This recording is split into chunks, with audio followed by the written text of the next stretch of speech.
YouTube channel पेटी talkies, आपका मेजबान मैं आपके साथ। पाकिस्तान क्रिकेट बोर्ड की सिलेक्शन कमेटी ने जो है पाकिस्तान का 22 रुकनी स्क्वाड जो कि 17 प्लेयर्स और 5 जो है वो नॉन ट्रैवलिंग रिजर्व प्लेयर के ऊपर इन्हिसार करते हुए 22 रुकनी जो है स्क्वाड जो है वो अनाउंस किया गया। लेकिन इस स्क्वाड के हवाले से बात करेंगे, साथ साथ जी आपके साथ बात करेंगे कि ये जो सिलेक्शन कमेटी है, ये सिलेक्शन कमेटी कम डिफेंसिव कमेटी जो थी ज्यादा नजर आ रही थी, क्योंकि माजी में की हुई इनकी बातें आज जो था सहाफी बाउंसर की सूरत में जो थे इनको मार रहे थे और बड़ी मुश्किल से ये जो था एनकाउंटर कर पा रहे थे उन बॉल्स का। इस हवाले से भी आपके साथ बात करेंगे। साथ साथ अभी इन्होंने स्क्वाड अनाउंस किए हुए कुछ घंटे नहीं हुए तो इस सिलेक्शन के ऊपर जो है आपको बताता चलूं कि सबसे पहली तनकीद आई है पाकिस्तान के साबिक team director head coach Mohammad Hafeez की जानिब से, जो कहते हैं rest and peace Pakistan domestic cricket.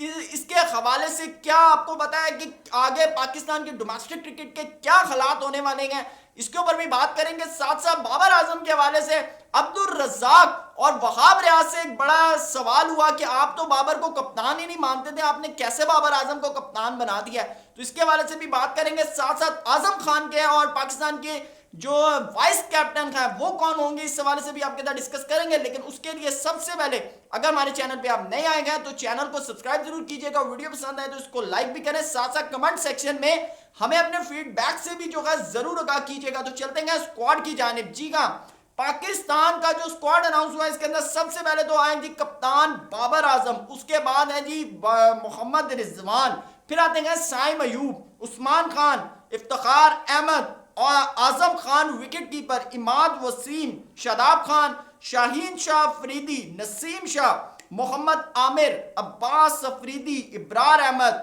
फखर जमान के ऊपर मैं आपके साथ बात करूंगा, इरफान खान न्याजी, उसामा मीर, जमान खान। अब आते हैं not travelling reserve, Haseebullah, Mohammad Ali, ये मुल्तान सुल्तान में थे, आगा सलमान अली आगा, साहिबजादा फरहान और मोहम्मद वसीम जूनियर। जी हाँ, ये तो था पाकिस्तान का स्क्वाड। अब बात करते हैं सबसे पहले फखर जमान के ऊपर।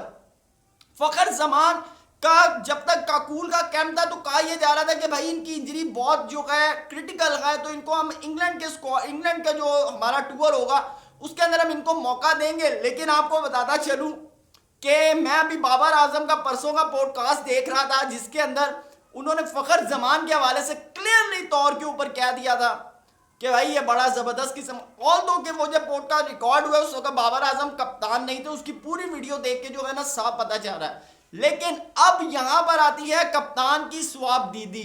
जी हाँ, कि कप्तान ने कहा मुझे फखर टीम में चाहिए, तो है तो सिंपल इज दैट फखर जमान उससे पहले इस सिलेक्शन की ना कॉन्सिडरेशन के अंदर था, same as like Haris Rauf. जैसे हारिस रऊफ नहीं था इसी तरह फखर जमान भी नहीं था, ये मैं आपको बता दूं। तो ये मैं आपको बताऊं कि बड़े बावसूख जराए से आपको बता रहा हूं कि इनकी जो सिलेक्शन है ना वो कप्तान साहब के वजह से हुई है। और तो मैं कोई इस पे क्रिटिसिज्म नहीं कर रहा, फखर हमारा जो है हमारे सर का ताज है, हमारा मैच विनिंग प्लेयर है। लेकिन बात यह है कि देखें आप जिस वक्त किसी प्लेयर को सिलेक्ट करते हैं ना तो आप कम से कम उसका पास क्राइटेरिया देख लें कि कितने क्रूशियल मोमेंट्स के ऊपर फखर ने आपको जितवाया होगा। और न्यूजीलैंड के खिलाफ तो फखर का तो रिकॉर्ड ही बड़ा क्लास का है, ठीक है ना। न्यूजीलैंड के खिलाफ तो फखर का रिकॉर्ड ही बड़ा क्लास का है। अगर आप उसको देखें तो मेरे ख्याल से आपको अंडर कंसिडरेशन या आपको ये बयान नहीं आपको देना चाहिए था कि जी हम आपको इंग्लैंड के खिलाफ चेक करेंगे, अगर ठीक है अगर आपने परफॉर्म किया तो ठीक है, नहीं तो फिर हम आपको T20 वर्ल्ड कप के स्क्वाड से बाय बाय कर देंगे। तो मेरे ख्याल से ऐसी फिर सिचुएशन नहीं आनी चाहिए थी। बहरहाल बाबर आजम, मैं बड़ा थैंकफुल हूं बाबर आजम का इस हवाले से। तो चलते हैं जी अब आगे। सबसे पहला सवाल जो होता है सिलेक्शन कमेटी के जो दो मेन मेंबर थे वहाब रियाज और अब्दुल रजाक से, उन्होंने कहा जी तुसी तो बाबर को कप्तान ही नहीं, आप तो बाबर को कप्तान ही नहीं मानते थे, तो ये कैसे। तो भाई बात है, मैं सिंपल डैड आपको जवाब दे दूं, हालात बदल गए, जज्बात बदल गए, अब्दुल रजाक बदल गए और वहाब रियाज बदल गए। जी हाँ, देखें जब तक आप टीवी पर बैठे हुए हैं तो आपके मामलात और हैं, आप सिलेक्शन कमेटी में हैं तो आपके मामलात और हैं, ठीक है। आपको उस वक्त बाबर आजम से ज्यादा एक्सपीरियंस प्लेयर ही कोई नजर नहीं आता जिसको कप्तानी का तजर्बा हो। और मेरे भाई आपकी पूरी की पूरी जो सिलेक्शन है ना वो पीएसएल के ऊपर खड़ी हुई है। पीएसएल निकाल दो आपकी सिलेक्शन गिर जाती है। तो आपने जो 5 अपने कप्तान जो आपने पीएसएल के अंदर लड़ाए हैं, ठीक है, जिसमें शादाब है, बाबर आजम है, शाहीन अफरीदी है, रिजवान है, ठीक है, तो मुझे एक बात बताएं, उसके अलावा सर वो हमारे जो शान मसूद हैं, आपने 5 कप्तान लड़ाए हैं। मुझे एक बात बताएं, क्या आप उनको एक्सपीरियंस नहीं मानते? वो पिछले 4-4 साल से 5-5 साल से अपनी टीम की कप्तानी कर रहे हैं। आप कह रहे हैं हमने तजर्बे की बेस के ऊपर जो कहा। हाँ, आपने तो या तो पूरी की पूरी टीम डोमेस्टिक के स्टैंडर्ड्स के ऊपर सेलेक्ट की होती, इंटरनेशनल स्टैंडर्ड्स के ऊपर सेलेक्ट की होती, तो आप जो है बात भी कर सकते थे। जी देखें, हमारे पास तो तजर्बा जो है इंटरनेशनल क्रिकेट का बाबर के पास है। बाबर ने सबसे ज्यादा कप्तानी की हुई, इस वजह से हमने बाबर को जो है सिलेक्ट कर लिया। आपके क्वेश्चन की मुझे, आपके जवाब की मुझे समझ ही नहीं आ रही थी, ठीक है ना। ये तो देखें, इसको कहते हैं फेरनी का फेर। अल्लाह जिसे चाहे, जब चाहे, जैसे चाहे इज्जत दे दे। और बाबर आजम के लिए इतनी इज्जत ही बहुत है कि आप लोगों की तनकीद की वजह से बाबर आजम को कप्तानी से उतारा गया, देन आप लोगों के हाथ से बाबर आजम के सर पे कप्तानी का ताज सजाया गया। Simple is that, give and take. तो अल्लाह पाक ने ऐसे घुमाया और बाबर आजम को फिर आपके सामने कप्तान बनाया और आप ही के हाथों से बनाया। तो ये तो बाबर की इज्जत है, ठीक है। अब अल्लाह करे कि बाबर आजम इस कप्तानी को कंटिन्यू करें और इज्जत के साथ करें। बहरहाल अब बात करते हैं जी रमीज राजा के हवाले से। रमीज राजा ने हाल ही में बाबर मोहम्मद आमिर के हवाले से एक बयान दिया था, जबकि मैं आपको बताऊं रमीज राजा बिल्कुल भी माद वसीम को भी खिलाने के लिए राजी नहीं थे। और अब वो कहते हैं कि जी माद आ गया, बल्ले बल्ले हो गई, ढोल बज के ढोल बज के ढोल बज के। तो ऐसे नहीं होता मेरे ख्याल से। वही फिर बात है, हालात बदल गए, जज्बात बदल गए, रमीज राजा बदल गए और माद वसीम भी बदल गए। तो ऐसे नहीं होता, हम हर चीज पे नजर रखते हैं। तो मोहम्मद आमिर के बाद कहते हैं जी मेरा अगर बेटा ऐसी हरकत करे ना तो मैं जदाद से आग कर दूं। यकीन करें, मैं आपको बताऊं, आपका अगर अल्लाह ना करे कभी आपका बेटा ऐसी हरकत करे, बल्कि किसी का भी बेटा ऐसी हरकत करे, क्योंकि बहुत बड़ी बदनामी तो होती है। फिर आपका अपना मुल्क होता है, ठीक है ना। पाकिस्तान के लिए हमारी जान, हमारी आन, हमारी हर चीज कुर्बान है।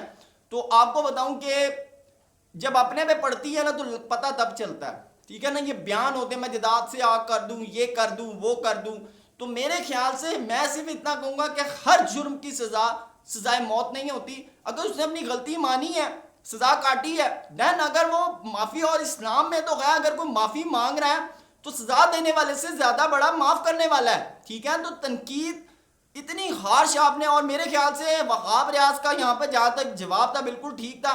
बहरहाल आपको बताऊं कि साथ साथ उन्होंने फिर वही बात की, उन्होंने कहा देखें अब, लेकिन एक चीज है कि जिस तरह उन्होंने बात की है ना, उनका जो एटीट्यूड था ना, वो बताने वाला था कि जी अब हम है, तुसी जो मर्जी कहते रहो, तुम्हारे कहने दी कोई वुकत नहीं है। तो ये उन्होंने क्लियरली तौर पे रमीज राजा साहब को मैसेज दे दिया। बहरहाल आमिर की तरफ से मुझे एक अच्छा लगा जो उन्होंने रिस्पांस किया। उन्होंने कहा बिस्मिल्लाहिर्रहमानिर्रहीम, शुरू करता हूँ अल्लाह के नाम से जो बड़ा मेहरबान नहायत रहम वाला है। मुझे बड़ी अच्छी चीज़ लगी और अल्लाह करे कि वो इसी रिदम और इसी बिस्मिल्लाह की बरकत से जो है T20 वर्ल्ड कप के अंदर, बल्कि पूरी ऑल ओवर सीरीज के अंदर T20 वर्ल्ड कप के अंदर परफॉर्म करें और ज्यादा से ज्यादा विकेट्स लें। अब बात करते हैं जी वाइस कैप्टनसी के हवाले से। मुझे जहां तक लग रहा है जी पाकिस्तान के इस वक्त जो वाइस कैप्टन हैं उनका नाम तो वो है मोहम्मद रिजवान। आपको क्या लगता है, आप हमें जरूर बताइएगा, क्योंकि अभी तक जो है वहाब रियाज ने कहा है कि हमारी जो सिलेक्शन कमेटी है वो इसको देख रही है, लेकिन मुझे जहां तक खबरें आ रही हैं वो ऑलमोस्ट जो है थोड़ा बहुत फाइनल हो चुका है और वो नाम है मोहम्मद रिजवान का।